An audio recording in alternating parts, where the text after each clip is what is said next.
কারণ সকলের মধ্যেই তুমি রহিয়াছ। এই মহান বিশ্বাস বলেই জগতের উন্নতি হবে, আমার ইহা ধ্রুব ধারণা।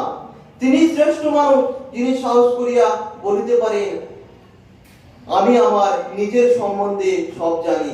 তোমরা কি জানো তোমাদের এই দেহের ভিতর কত শক্তি, কত ক্ষমতা এখনো লুকায়িত রহিয়াছে?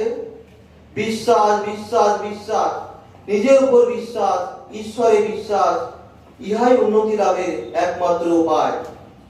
যদি তোমার পুরাণে ৩৩ কোটি দেবতার এবং বৈদেশিকেরা মধ্যে মধ্যে যে সকল দেবতার আমদানি করিয়াছে তাহাদের সকলেতে বিশ্বাস থাকে, যদি অথচ তোমার আত্মবিশ্বাস না থাকে, তবে তোমার কখনোই মুক্তি হইবে না।